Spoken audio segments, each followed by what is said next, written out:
할렐루야. 몹시 무더운 날씨가 여전히 계속되지만 우리는 선선한 가을이 올 것을 압니다. 그죠? 그래서 견뎌낼 수 있는 힘이 생기는 것 같습니다. 지금은 많이 힘들지만 이제 곧 선선한 날이 올 거라 하는 믿음이 오늘을 견딜 수 있게 해주잖아요. 우리가 하나님을 믿고 하나님의 역사하심을 정말 신뢰하게 될 때 형편이 대단히 어렵고 힘들어도 그 형편과 어려운 상황을 이겨낼 힘이 생기게 됩니다. 그게 믿음인 것입니다. 믿음. 가을이 올 것이 믿어지죠? 의심이 되십니까? 그런 분은 없으시죠? 가을이 올 것을 철석같이 믿죠? 이게 믿어지는 거죠.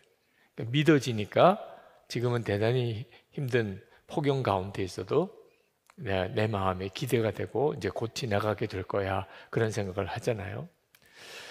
우리의 행복도 마찬가지입니다. 하나님께서 우리를 창조하실 때 우리를 행복하게 살도록 그렇게 만드셨습니다. 우리를 행복하게 살도록 만드실 분은 하나님 그분이십니다. 그러니까 지금 현재 내가 행복하지 않다 하더라도 믿음이 있으면 그러면 주님이 나를 이끄시는 행복한 삶으로 나아가게 됩니다. 중요한 것은 믿음입니다. 당신은 행복하십니까? 이 주제로 금요일마다 말씀을 나누는 이때 꼭 여러분의 마음에 성령께서 분명하게 심어주었으면 하고 싶은 것이 하나님은 나를 행복하게 살게 만드셨다는. 그런데 이 행복을 잃어버리게 되는 이유, 내가 행복하게 살도록 만들어졌는데도 내가 행복하지 못하는 이유는 가장 결정적인 이유가 죄 때문입니다. 하나님과 우리 사이에 맺어진 관계를 깨트리는 것이 죄입니다. 여러분, 행복은 어떤 외적인 환경이 좋아지거나 내 어려운 문제가 해결되거나 또는 사람이 어떻게 변화되어서 내가 행복해지는 게 아닙니다. 어떤 성취 때문에 내가 무언가를 이루었기 때문에 행복해지는 거 아닙니다. 마음에 드는 사람과 결혼하는 것은 정말 행복할 수 있는 조건 같죠. 그렇죠? 그런데 다 결혼해서 살아보시지만 알겠지만 마음에 드는 사람하고 결혼한 거하고 매일 그 사람하고 사는 거는 다른 문제입니다.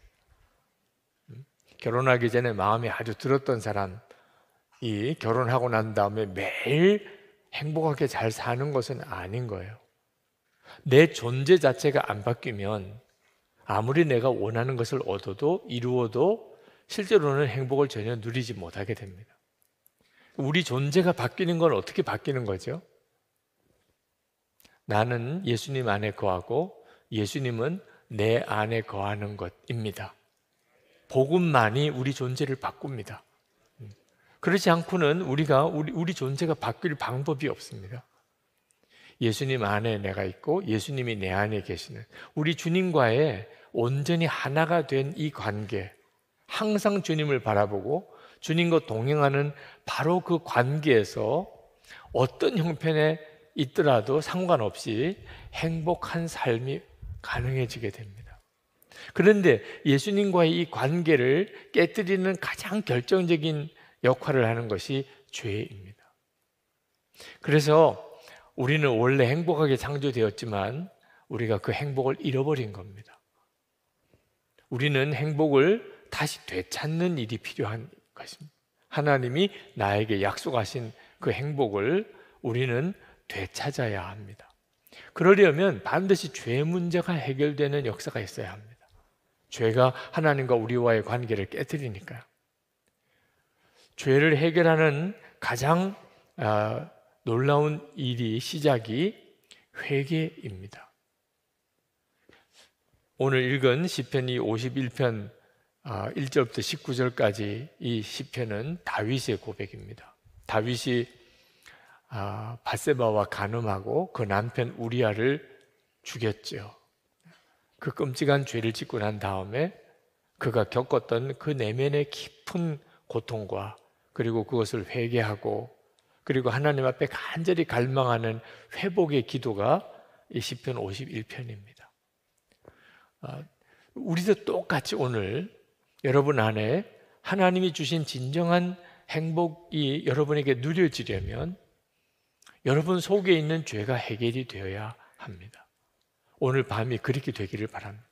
여러분 안에 있는 죄는 해결되지 않은 채 자꾸 하나님께 뭐가 이루어지게 해주시고 또 내가 무언가를 이룰 수 있게 해주시고 또 내 주변에 있는 사람들이 변화되게 해주시고 그래서 행복하려고 하면 그러면 죽을 때까지 행복을 경험하지 못하게 됩니다. 근데 내 속에 하나님과의 관계를 깨뜨리는 죄가 해결되어지는 역사가 일어나게 되면 그러면 우리 안에 정말 놀라운 변화가 일어나게 됩니다.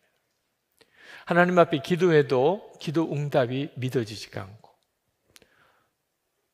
환난과 어려운 역경 속에 빠졌는데 하나님이 나와 함께 계시는 것이 믿어지지가 않고 예배를 이렇게 드리지만 불이 임하는 체험이 내게 나타나지 않고 많은 분들이 그런 영적인 답답한 가운데 빠져 있습니다. 이유가 뭐냐면 정결함을 잃어버렸기 때문에. 우리 주님이 그렇게 말씀하셨어요. 마태복음 5장 8절에 마음이 청결한 자는 복이 있나니 그들이 하나님을 볼 것이며 또 시편 66편 18절에 내가 내 마음에 죄악을 품으면 주께서 듣지 아니하시리라. 예배를 드려도 내 마음에 감동이 없고 기도를 해도 응답이 없고 주님이 나와 함께 계시는 게 믿어지지 않고 그러면 그 사람은 절대로 행복할 수가 없습니다. 아무리 뭘 많이 가져도 지위가 높아도 절대로 행복하지 않습니다. 마치 아담과 하와가 에덴 동산에 그냥 있었죠. 근데 선악과 따먹고 난 다음에 마음의 행복감이 다 사라졌습니다. 선악과 따먹는 바로 그 순간에 마음의 행복감이 다 사라졌어요. 절대로 행복은 환경과 여건이나 사람 때문에 오는 게 아닙니다. 하나님과 나 사이의 관계가 바로 되었느냐 깨졌느냐 하는 데 달려있는 겁니다. 우리가 죄에 빠지는 이유는 그 역시 행복에 대한 본능 때문입니다. 행복하고 싶어서 죄를 짓는 거예요. 뭐 술을 마시는 것, 행복해지고 싶어서 마시는 것. 마약도 똑같습니다. 그거 하면 행복해질까 싶어서. 음란도 똑같습니다. 그렇게 하면 행복해질까. 그래서 그 죄에 빠지는 거죠. 마귀가 우리 마음속에 있는 이 행복의 갈망을 유혹합니다. 네, 그 죄로 유혹을 해요. 낙태를 하는 사람도 행복해지려고 하는 거죠. 그게 행복하게 만들어 줄까 싶어서. 그러나 낙태를 한 여인들이 겪는 고통은 말할 수가 없습니다. 그 죄책감과 계속되어지는 우울한 마음, 이게 마귀가 하는 정말 무서운 계략입니다. 동성애도 마찬가지입니다. 우리가 그토록 동성애가 합법화되기를 반대하는 동성애자들은 축제를 벌입니다. 그들은 계속해서 동성애가 굉장히 행복한 것을 주는 것처럼 그렇게 말합니다. 어느 동성애자들도 동성애로 인하여 어떤 어려움이 오는지를 말하지 않습니다. 그런데 실제로 동성애자가 이성애자보다 자살률이 14배나 높다고 통계가 나와 있습니다. 죄는 우리의 행복을 다 뺏어갑니다. 이유가 하나님과의 관계가 깨졌기 때문입니다. 우리가 행복을 되찾으려면 이 죄가 해결이 돼야 되는데 그래서 회개가 소중한 것입니다. 저는 처음에 회개는 아주 슬프고 힘든 건 줄 알았습니다. 무슨 수련회를 가서 회개하자 그러면 정말 힘들더라고요. 그런데 나중에 알고 보니까 이 회개가 하나님과의 관계를 회복해주는 기쁨이에요. 그래서 제자훈련 이 회개 단원의 제목을 회개의 기쁨이라고 제목을 그렇게 정한 이유가 거기에 있습니다. 실제로 많은 성도들이 예수를 믿고도 행복하게 살지 못하는 결정적인 이유는 회개가 없이 살기 때문에 그렇습니다. 우리가 매일 예수 동행 일기를 쓰도록 권해드리는 것도 그날 회개해야 될 것을 그냥 넘기지 않아야 하겠기 때문에 그렇기도 합니다. 많은 분들이 저녁이 되면 그냥 자요. TV 보다가 그냥 잡니다. 그날 하루 하나님과 사이에서 회개할 시간을 가지지 않습니다. 진지하게 회개하는 시간을 가지지 않습니다. 몸은 씻고 자면서 회개는 하지 않습니다. 그래서 어느 순간에 자기도 모르게 영적으로 아주 답답한 가운데 빠져 있는 겁니다. 삶에는 기쁨이 없다 그러고, 자기는 낙이 없다 그러고, 마음에 드는 사람이 없다 그러고, 하나님은 나에게 은혜를 주시지 않는다 그러고. 이유는 하나님과의 관계를 깨트리는 죄의 문제가 해결되지 않고 있기 때문에 그렇습니다. 내 회개가 이렇게 터질 때가 있습니다. 전적으로 성령의 역사인데 회개가 터질 때 정말 눈물로 그냥 하나님 제 죄를 용서해 주옵소서. 하나님 저도 오늘 하루 하나님 앞에 죄 지은 거 많을 것 같은데 하나님 용서해 주옵소서. 이렇게 회개하는 경우도 있고 정말 눈물이 쏟아지는 회개가 있습니다. 제자훈련 세미나를 우리 목회자 세미나를 이렇게 하다 보면 저녁 마지막 시간에 이제 개인 기도 시간을 갖습니다. 그때 보면 정말 통곡을 하고 우시는 목사님들이 계십니다. 그분이 무슨 문제 때문에 그렇게 통곡하시는지는 모르지만 그 목사님 옆에 앉아서 그 목사님을 위해서 이렇게 중보하는 시간을 가지면서 제 마음속에 느껴지는 것이 그분이 뭔가 애통한 마음으로 하나님 앞에 회개하지만 참 복이 있다고 느껴지는. 실제로 회개해야 될 것이 있는데도 회개가 안 되는 사람들이 많잖아요. 정말 죄가 해결되면 내 삶의 모든 문제가 다시 시작이 될 수 있겠는데 뭔가 죄에 대해서 어떤 죄책감도 느껴지기는 하는데 눈물이 쏟아지는 회개가 없는 그 심령 상태가 얼마나 답답합니까? 회개는 정말 축복이더라고요. 지난 목요일 어제 우리 연회 원로 목사님들 위로회가 저희 교회에서 있었습니다. 그때 식사하면서 제 앞에 계신 목사님과 이야기를 나누는데 굉장히 건강하신 목사님이세요. 이제 은퇴하신 지 얼마 되지 않으셨는데 근데 은퇴하시자마자 아주 죽을 것 같은 병에 걸리셨다는 이야기를 하시더라고요. 체중이 한 20kg가 갑자기 빠지면서 병원에서도 더 이상 손을 쓸 수가 없다고 할 정도로 그런 사경을 헤매는 그런 어려움이 있으셨다는 거예요. 그런데 그때 하나님께 기도하는데 회개가 터지더래요. 근데 무엇을 회개하는지는 자기가 모르겠더래요. 그런데 무조건 하나님 잘못했습니다. 살려주세요.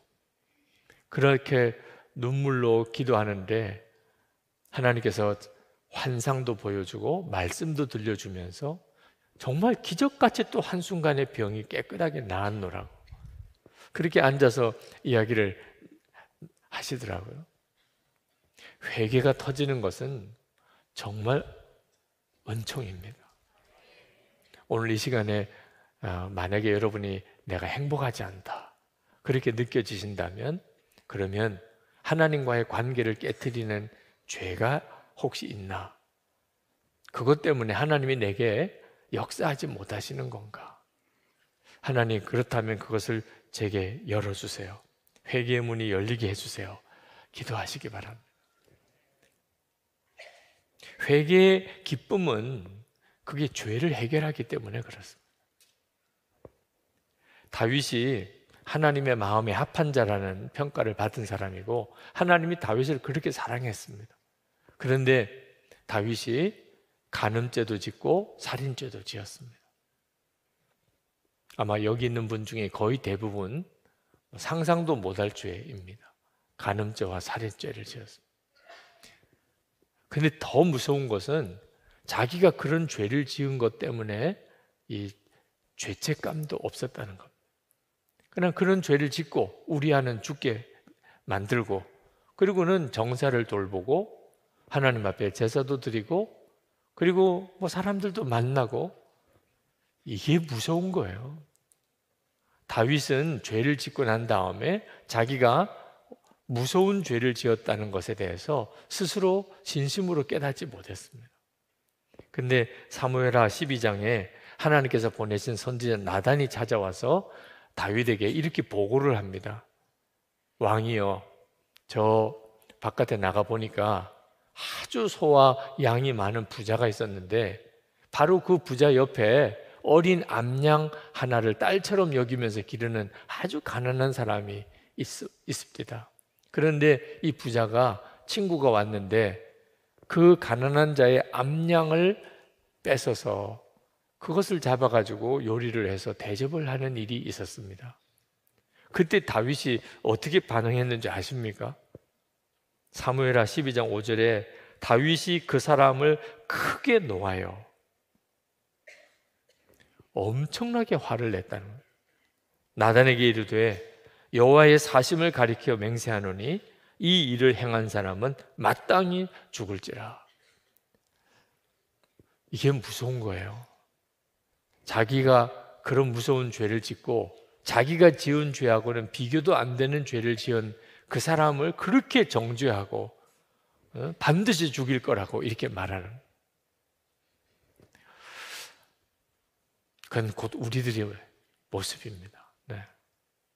이 죄에 대해서 진정으로 회개가 되지 않은 사람은 자기 자신이 지은 죄에 분명히 있는데도 불구하고 전혀 그 점에 대해서 애통함이 없고 위기감도 없고, 그리고는 끊임없이 또 다른 사람들을 손가락질합니다. 모범적인 교인들 중에, 주변 사람들에게 다 칭찬받는 분 중에, 거기는 목회자도 있고 장로님도 있고 또 우리 집사님들도 계시고, 실제로는 정말 무서운 죄를 짓고 있는 분들이 있습니다.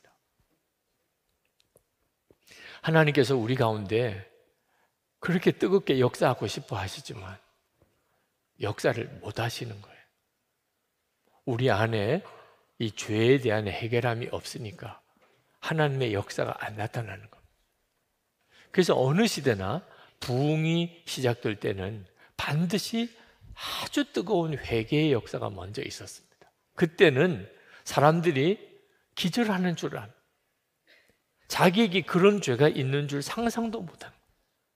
그러니까 오늘 이 시간에도 뭐 죄에 대한 설교는 그동안 여러 번 들었고 뭐 나도 죄는 있지 그런 정도쯤 생각하시는 분, 그러나 그것 때문에 막 애통하게 되고 눈물이 쏟아지고 그렇다면 오늘 주님께 내 죄를 진짜 보게 해달라고, 내가 다윗과 같이 그렇게 끔찍한 죄를 짓고도 아무렇지도 않게 지내고 예배도 드리고 기도회도 참석하고 속회도 나가고 교회 봉사도 하고 나중에 나가서 전도도 하고, 근데 실제로 하나님의 역사는 아무것도 나타나지 않는, 그럴 수가 있어요. 하나님, 제가 거기서 벗어나게 해 주십시오. 그렇게 하나님께 정말 기도하시게 되기를 바랍니다. 하나님이 다윗을 사랑하신 것은 다윗이 완벽하기 때문이 아니었습니다. 다윗이 아무 죄도 짓지 않는 사람이었기 때문에 하나님이 다윗을 사랑한 게 아니었어요. 살인죄도 간음죄도 지었던 사람입니다. 근데 하나님이 다윗을 사랑하신 이유는 죄가 드러났을 때 그 태도가 달랐던 겁니다. 나단이 막 화를 내고 있는 다윗에게 갑자기 태도가 바뀌면서 다윗을 향하여 손가락을 내밀고 당신이 그 사람이라. 정말 이거 죽을 수도 있는 일이죠. 네. 요즘 시대도 아니고 그 옛날에 왕권 시대에 왕에게 그렇게 손가락질을 하면서 정죄한 일은 정말 무서운 일이죠.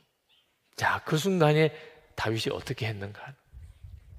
그가 그 자리에서 무릎을 꿇었습니다. 그리고 내가 주께 범죄하였나이다. 자기 죄를 솔직히 인정합니다. 이게 핵심이에요. 그래서 다윗이 살았어요. 시편 51편 3절에 무릇 나는 내 죄가를 아오니 내 죄가 항상 내 앞에 있나이다. 다윗이 이렇게 자기 죄에 대해서 진심으로 고백하고, 그것도 그냥 뭐 자기 죄를 말로 인정하는 정도가 아니고 정말 죄를 무릅쓰고 무릎을 꿇고 하나님 앞에 애통하는 그런 회개를, 그것도 신하들이 다 보는 앞에서 그렇게 회개하게 됨으로 인하여 다윗이 살았어요. 이 회개가 우리에게 필요합니다. 여러분이 정말 행복한 사람이 되고 그런 삶을 살기 위하여 반드시 필요한 것이 이런 회개의 역사입니다. 그러나 회개하십시오, 회개하십시오, 그런다고 회개가 이런 회개가 되는 게 아닙니다. 그게 오늘 말씀을 준비하면서 정말 하나님께 간절히 기도하게 되는 것이었습니다. 회개하게 하시는 분은 성령이십니다. 성령만이 우리가 회개해야 될 것들을 정말 깨닫고 하나님 앞에 회개하게 됩니다. 그래서 성인이라고 추대받는 아주 경건하고 그런 죄라고는 하나도 짓지 않고 사는 사람 같은 사람이 나는 죄인의 괴수라, 내가 가장 악한 자라, 그러면서 가슴을 치면서 애통해하는 이유가 성령께서 그에게 역사하시기 때문에.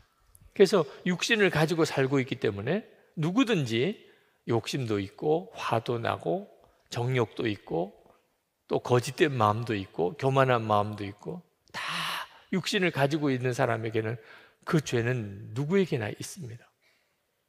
겉으로는 죄를 짓지 않지만 자기 내면에 있는 죄 하나까지, 지나가는 길에 얼핏 말 한마디라도 내가 거칠게 한 것 때문에 마치 자기가 온 세상의 사람들 중에 가장 죄인인 것 같이 애통해하는 역사가 전적으로 성령으로 인하여 일어나는 것입니다.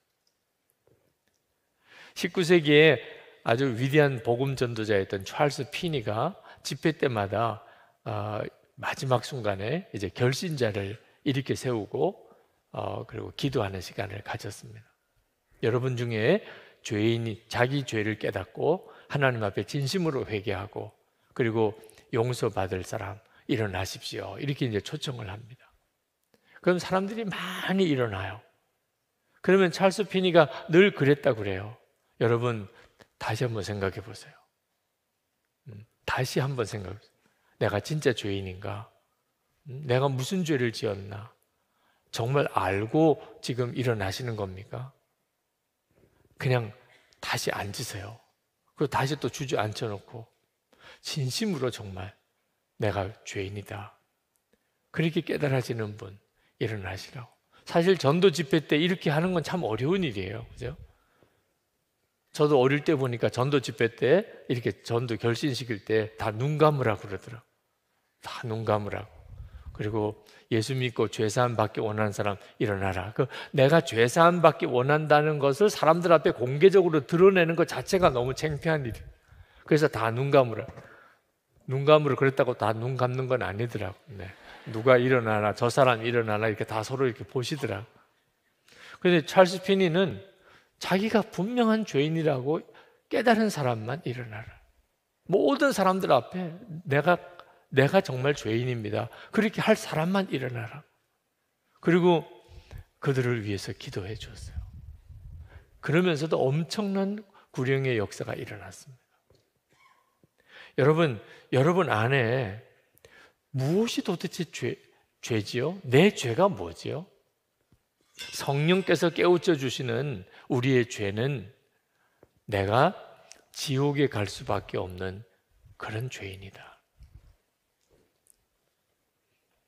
그게 깨달아지고 나면 정말 꼬꾸라지지 않을 수가 없습니다. 남편을 붙잡고도 내가 잘못했어요. 아내를 붙잡고도 내가 잘못했어요. 부모님 앞에서도 제가 잘못했습니다. 아이들 앞에 내가 엄마 아빠가 잘못했다. 교인들을 향하여 당신들은 아무 죄가 없습니다. 아무 잘못이 없습니다. 다 내 죄입니다. 지옥에 갈 죄인인 것이 깨달아진 사람은 그렇게 하게 됩니다. 그리고 이 사람이 가장 복이 있는 사람. 여러분이 진짜 회개하고 예수를 믿은 사람인가? 예수를 믿는 것은 반드시 자기 죄를 회개하고 예수를 믿는 겁니다. 그런데 이 진짜 예수를 믿는 사람인가의 조건은 내가 지옥에 갈 죄인인가를 깨달은 거예요. 내가 지옥에 갈 죄인인 것을 깨달은 사람은 다른 사람의 죄에 대해서 이렇게 저렇게 말을 못합니다. 내가 지옥에 갈 죄인인데. 그래서 금방 표시가 납니다. 아, 이분이 정말 자기가 죄인인 것을 깨달았구나. 아직도 이분은 자기가 진짜 죄인인 것을 깨닫지 못했구나. 쫙 갈라집니다. 다른 사람에 대한 태도가 다릅니다. 자기 자신에 대한 죄에 대한 애통함도 물론이지만 다른 사람을 판단하고 정죄하는 것이 다릅니다. 이 역사가 오늘 있기를 축복하는 겁니다. 에베소 교회에 주님께서 편지를 보내실 때 처음 사랑을 잃어버렸다고 책망하셨습니다. 그때 주님이 요한계시록 2장 5절에 이렇게 말씀하셨어요. 그러므로 어디서 떨어졌는지를 생각하고 회개하여 처음 행위를 가지라. 알지 못하고 회개할 수는 없습니다. 어디서 떨어졌는지를 생각하고. 여러분, 아직도 정말 행복함으로 살지 못하고 있다면 오늘 하나님, 제가 어디서부터 문제가 생긴 겁니까? 한번 주님 앞에 성령께서 보게 해주시기를. 하나님, 도대체 저에게 있어서 주님과 사이에 이 행복한 관계를 이렇게 끊어버리게 된, 깨트려버리게 된 것이 어디서부터 생긴 겁니까? 자, 그리고 난 다음에 성령께서 깨우쳐 주시면 그 다음에 고백해야 합니다. 죄를 깨달은 거하고 죄를 고백하는 거하고는 전혀 또 다른 문제입니다. 죄를 고백하는 것은 대단히 두려운 일입니다. 그래서 마음으로는 아, 내가 잘못했어, 이건 내 죄야, 이렇게 깨달아도 내가 그 사람 앞에 가서 용서해 주십시오, 제가 잘못했습니다, 이렇게 말하는 것은 대단히 어렵습니다. 부부 사이에도 여러분, 부부싸움 하고 난 다음에 내가 잘못했습니다 라고 말하는 것이 얼마나 어렵습니까? 마음에는 느껴져요. 아유, 내가 잘못한 게 있구나. 아, 나도 참 할 말이 없네. 그런 게 마음에 느껴져도 여보, 내가 정말 잘못했네, 이렇게 말하는 것은 전혀 다른 문제예요. 우리에게 진정한 행복의 회복이 일어나지 않는 것은 죄를 깨닫고도 회개를 안 하는 겁니다. 자복하는 시간이 없는 거예요. 다윗이 이렇게 회개했던 것 중에 우리에게 있어서 정말 도전이 되는 것은, 그것은 다윗이 공개적으로 회개했던 것입니다. 다 신하들 보는 앞에서 자기가 지은 죄를, 왕인데 자기가 다 고백했어요. 신하들은 다 알고 있는 문제였겠죠. 그러나 누구도 말을 하지 못했던 문제지만 그걸 다윗이 공개적으로 잘못했다고, 그건 내 죄라고 그렇게 자백함으로 인하여 다윗에게 회복이 이루어지게 됩니다. 잃어버린 행복을 되찾게 되는 거죠. 그런데 이 다윗의 회개에 우리가 배워야 될 것이 두 가지가 있는데, 하나는 다윗이 그냥 용서해 달라고 기도한 게 아니고 깨끗하게 해달라고 기도했다는 것. 7절에 보면 우슬초로 나를 정결케 해 주십시오. 내가 깨끗하게 될 것입니다. 나를 씻어 주십시오. 내가 눈보다 더 희게 될 것입니다. 9절에 주님의 눈을 내 죄에서 돌리시고 내 모든 죄악을 없애 주십시오. 정말 대단한 간구를 하고 있는 거예요. 살인죄를 지었어요? 간음죄를 지었어요? 용서해 주세요. 그건 얼마든지 기도할 수 있습니다. 하나님 용서해 주세요. 그런데 그걸 다 깨끗이 씻어 주세요. 아니, 지은 죄를 어떻게 깨끗이 씻어 줄 수가 있습니까? 기도를 어떻게 이렇게 할 수 있죠? 여러분, 우리는 죄를 어떻게 해결받았는지를 정확히 알아야 합니다. 다윗은 정말 믿어지지 않는 기도를 드렸지만 이것이 하나님이 원하시는 것이었어요. 예수 그리스도를 우리가 왜 믿습니까? 죄를 용서해 주신 것 때문입니까? 우리 죄를 씻어 주시기 때문입니까? 우리 죄를 씻어 주신 거예요. 예수님은 우리 죄를 씻어 주시는 분입니다. 요한일서 1장 7절에 그 아들 예수의 피가 우리를 모든 죄에서 깨끗하게 하실 것이요. 더러웠는데, 더러운 게 있는데 그것을 깨끗하게 씻으면 없어지죠. 그죠? 재판을 했는데, 그런데 용서는 받았어요. 그렇지만 내가 지은 죄가 기록에는 남아 있어요. 이런 거하고 우리가 예수님으로부터 용서받은 거하고는 완전히 다른 거예요. 우리가 지은 모든 죄가 다 씻음을 받았어요.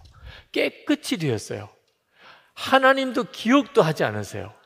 우리가 천국에 가서 우리 자신을 거기 가서 돌아보면 우리가 지금까지 지었던 모든 죄가 예수님의 십자가의 보혈로 다 씻음을 받았어요. 이것을 다윗이 그때 벌써 하나님 앞에 그렇게 기도했던 거예요. 하나님, 죄를 씻어 주십시오. 깨끗게 해 주십시오. 오늘 이 시간에 성령께서 여러분의 죄를 터치하시면, 그러면 고백하십시오. 그리고 반드시 주님께 구하십시오. 하나님, 이 죄를 여기에서 다 씻어 주십시오. 그렇지 않으면 절대로 행복이 돌아오지 않습니다. 여러분 죽고 난 다음에 천국 가서 여러분이 지은 죄가 다 기록에 남아 있다면 천국도 엄청 부담스러울 거예요. 그죠? 언제 무슨 일을 했고 언제 무슨 짓을 했고 다 기록에 남아 있다면, 그러면 정말 끔찍한 일일 거예요. 우리 안에 내가 죄를 용서는 받았는데 그게 그냥 내 속에 남아 있다면 계속해서 우리의 삶은 망가지게 됩니다. 마귀는 그 죄를 가지고 계속 우리를 정죄해요. 그래서 용서를 받아놓고도 또 그 다음에 가서 그 죄 때문에 또 무너지고 또 무너지는 것. 마귀는 아주 집요합니다. 그래서 우리가 죄의 사함을 받는 것은 완전히 씻음을 받는 거라는 사실을 여러분 분명히 기억해야 합니다. 요한일서 1장 9절에 만일 우리가 우리 죄를 자백하면 그는 미쁘시고 의로우사 우리 죄를 사하시며 우리를 모든 불의에서 깨끗하게 하실 것이요. 아멘. 그래서 보혈 찬송이 저는 너무 좋은 거예요. 성령 집회 때마다 계속 보혈 찬송을 부르는 이유는 거기 있어요. 우리의 죄를 깨끗하게 씻기시니까. 그냥 용서받는 게 아니라니까. 그래서 보혈의 찬송은 내 삶을 뒤바꿔 놓는 힘이 있어요. 씻음을 받았으니까. 죄를 씻음을 받았기 때문에 사람의 삶 자체가 완전히 달라지는 거죠. 그리고 다윗이 회개하면서 했던 기도 중에 우리가 또 하나 주목해 봐야 될 것이 성령을 거두지 말아달라고 기도한 겁니다. 자, 죄를 짓고 하나님 죄 용서해 주세요 이렇게만 기도한 게 아닙니다. 다윗은 씻어주세요. 내 죄를 다 씻어주세요. 그렇게 기도했고 그 다음에는 성령을 거두지 말아주십시오. 11절에 주님 앞에서 나를 쫓아내지 마시며 주님의 성령을 나에게서 거두어 가지 말아 주십시오. 다윗은 알았어요. 죄를 지으면 하나님과 더 이상 동행할 수 없다는 것을. 그게 죄를 짓고 가장 불행한 일이에요. 가장 무서운 벌이에요. 하나님과 더 이상 동행할 수 없는 겁니다. 하나님의 성령이 나를 떠나게 됩니다. 죄를 지으면. 창세기 6장에 사람이 죄를 짓고 우리 안에 하나님이 창조 때 심어주신 성령께서 떠나가시게 됩니다. 성령을 거두어 가시는 거예요. 다윗에게 있어서 가장 끔찍한 일, 하나님 앞에 매달리면서 죄를 그렇게 잡아가고 모든 신하들 다 보는 앞에서 거기서 무릎을 꿇고 하나님 내 죄입니다. 그것이 내 죄입니다. 이렇게까지 고백하는 다윗의 마음에 진정한 갈망은 뭐겠습니까? 성령님을 거두지 말아주십시오. 하나님, 제가 어떻게 취급을 받아도 좋고 사람들로부터 어떤 손가락질을 당해도 좋은데 하나님 성령은 거두지 말아주세요. 이건 참 엄청난 일입니다. 여러분, 여러분이 모든 죄가 사함을 받았다는 것을 어떻게 아십니까? 여러분의 죄를 다 용서받았다는 것을 여러분은 어떻게 확인하십니까? 하나님 앞에 가서 확인하는 겁니까? 여러분 안에 성령이 계신 것을 통해서 확인하는 거예요. 여러분에게 용서받지 못한 죄가 있다면 성령을 거둬가십니다. 하나님이 내 안에 성령으로 오신 것은 하나님이 내 죄를 용서하셨다는 뜻이에요. 8절에 보면 기쁨과 즐거움의 소리를 들려주십시오.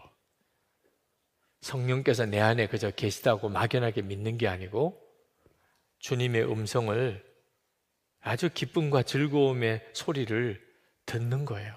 내 안에 계시는 성령님이 진짜이신 거예요. 그리고 다윗은 한 걸음 더 나아가서 14절에 이렇게 기도합니다. 나를 구원하시는 하나님, 내가 살인 죄를 짓지 않게 지켜주십시오. 그냥 죄를 용서해달라, 죄를 씻겨달라, 성령을 거두지 말아달라에 그치지 않고 이제는 죄 짓지 않게 해주십시오. 그렇게 하나님께 기도합니다. 이건 정말 우리의 기도여야 합니다. 아주 오래전이긴 합니다만 예배 끝나고 난 다음에 어느 여성도님 한 분이 기도를 받으시겠다고 나오셨어요. 무슨 기도 제목이 있으시냐고 여쭙더니 제가 살인죄를 짓지 않게 기도해 주십시오. 깜짝 놀랐어요. 어떤 형편인지는 모르지만 그 마음의 심령이 엄청나게 괴롭고 힘든 것 같아요. 아마 용서의 문제가 있는지 또는 어떤 사람을 고발하는 문제가 있는지 모르겠어요. 그런데 살인죄를 짓지 않게 기도해 주십시오. 여러분, 내가 죄가 뭔지를 깨달아도 계속 반복적으로 그 죄를 짓고 있는 사람들, 그건 정말 엄청난 좌절이죠. 근데 여러분 꼭 믿으셔야 합니다. 여러분이 죄를 짓지 않게 만드실 하나님, 여러분의 노력으로 죄를 짓지 않는 게 아닙니다. 다시는 죄를 짓지 마십시오. 아니에요. 그러면 진짜 우리는 절망입니다. 구원의 확신 다 무너집니다. 우리로 하여금 죄를 짓지 않게 만드실 분은 하나님이세요. 12절에 시편 51편 12절에 주님께서 베푸시는 구원의 기쁨을 내게 회복시켜 주시고 내가 지탱할 수 있도록 나에게 자발적인 마음을 주십시오. 다윗이 하나님께 기도하는 오늘 이 시편 51편을 읽어보면 마음에 대한 이야기를 엄청나게 많이 합니다. 성령께서 우리 마음에 오시고 성령이 우리 마음에 오시면 우리 마음이 뒤집어집니다. 그게 성령의 역사예요. 내 마음이 뒤집어지니까 죄를 안 짓게 되는 거예요. 이렇게 되지 않으면 아무리 결심하고 노력해도 죄 안 짓고 살 수 없어요.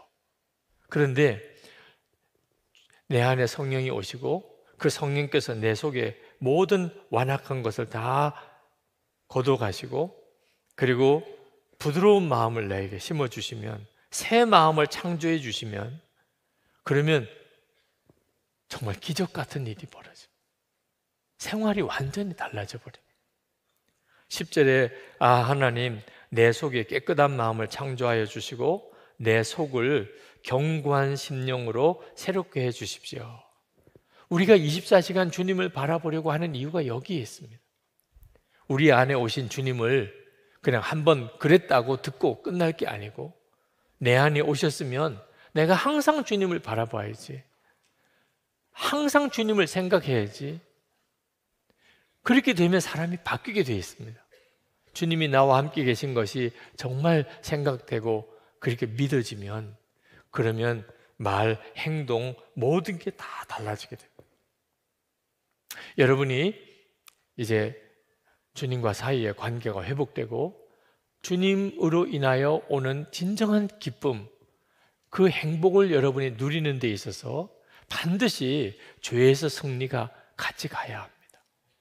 반복적으로 습관적인 죄를 반복해서 짓고 있는 그런 가운데 행복을 구하는 것은 그건 정말 사악한 일입니다. 아무도 알지 못하는 자기만의 죄가 있습니까? 이거 절대로 내일로 미룰 문제가 아닙니다. 오늘 밤에 어떤 일이 있을지 아무도 모릅니다. 오늘 하나님 앞에 나와서 여러분 자신의 마음의 중심을 정말 다 내어놓으시기 바랍니다.